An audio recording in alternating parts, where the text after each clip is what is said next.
The forehand flick video today is a tactical video, not a tutorial. So if you want to see a tutorial about a forehand flick itself, check the link below where I've done it a while back, and I will show you how to do the technique. So you can come back to this video to see yourself how you can use it in a deceptive manner, if that makes any sense. But yeah, not a tutorial on how to do a forehand flick.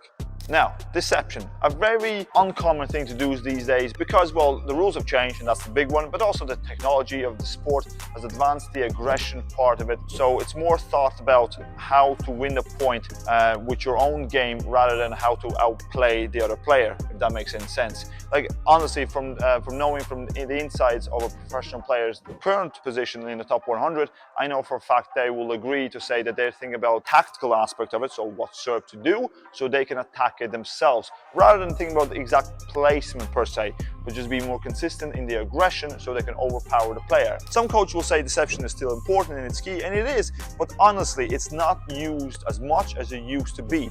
So, that being said, if you're intermediate advanced level and you're playing at your own level or a little bit higher, deception can still be a vital concept of your game, and not just by winning 1 or 2 points, but by setting the tone of the match and by showcasing how much better you are, because you can keep them on your toes. That makes them anxious, that makes them, walk on eggshells, and you can win vital points.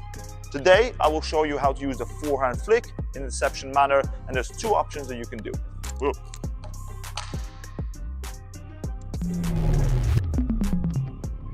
Now, 2 options to do this. Option A is to use deception and use the technique more so by hiding the technique, meaning that when the ball, let's say it's coming around this area over here, that you're not actually showing that you're going to attack it with a forehand flick, but rather keeping the racket below the net or net's height, meaning that you can give them, or you give yourself a chance to either forehand chop or forehand flick. That deception idea is actually favored by most coaches, not by me, but it's still favored by most coaches, to believe that this way gives them the highest probability chances to actually be effective in a deception manner. Now, statistically or on paper, it looks correct, which again can be done really, really well, but the timing of it is very difficult. So hence why I don't use it. But still, at the same time, it can give you a safety net, thinking that, oh, you see a short ball, you say to yourself before even approaching, I'm going to forehand flick it. But last minute, you see like, oh no, it's failing, the ball's, let's say, going sideways, you can instead go in for the chop. So in a way, it can also help you by making a decision by leaving it so late. It's up to you. So I definitely think you should try this out.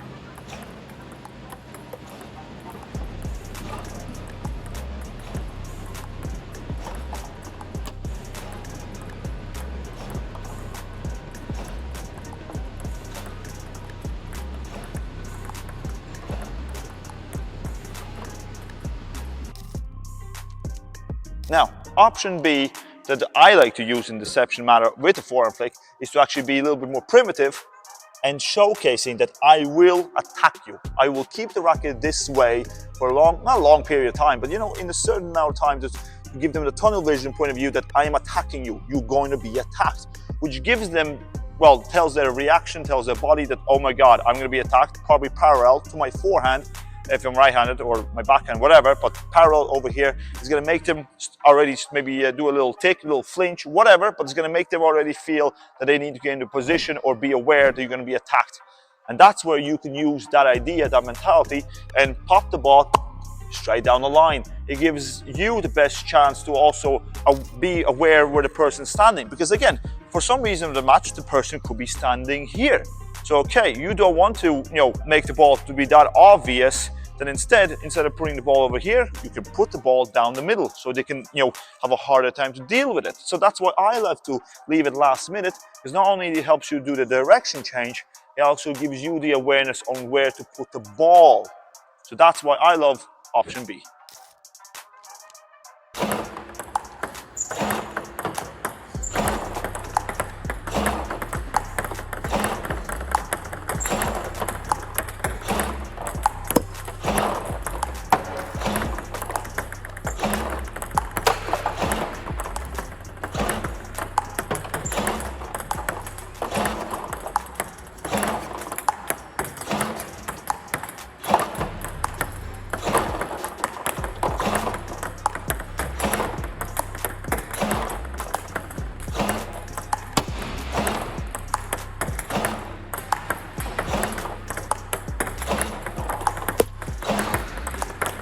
Now, there's two tactics that you can use that you can work with both option A and B that helps yourself to, do the decision, to make the decision to be deceptive. Option one, or choice number one, is to put more side spin serves, okay? Put more side spin serves. Even if you think you're gonna put backspin on it, just make sure that you go sideways with your arm. That will create both backspin and side spin into the shot. Because if it's too backspinny, you're gonna compromise yourself by having the ball much lower from the receive of your opponent, okay? If you do the side spin serve, you have a higher probability chance of the ball pop up a little higher, even though they're trying to keep it short and low. That gives you the time to decide if you're gonna use which technique or where you're gonna place the ball. And this brings me to tactical number two, is that no matter what option you use, make sure that you flick in 2 to 3 balls in the diagonal area. Make sure that that's where you go. Make the cliche, make the statistic in his own head that that's where you're going with your ball, with your decision of attacking with a forehand flick. The third, the fourth, and whatever, that's when you become a little bit sneaky, where you can use pop it down the line, or even go for this cheeky little chop down short, because then that will make him realize, oh, you have more than one option with your forehand flick. That will put him on eggshells and start making him worry. The next shot, again, make a completely different choice. If you're gonna chop it, maybe chop long, or if you're gonna flick it in the pocket. As Chris says from Pingsburg, put it in the pocket. If you put it in the pocket, then you're showcasing that you can do 3 different placements, which are gonna make him panic and make him overthink, which you can then use in a different manner by using a backhand flick in a deceptive way, or even doing the serves. But the point is, when you're showcasing that you can do all these options, you're going to put the pressure on the player. And even if you're only using deception in a matter with a forehand flick, that will still put him the pressure, still make him angsty, and you're going to win your point by being mentally better and stronger player than your opponent, even if you don't have the skill sets as they do.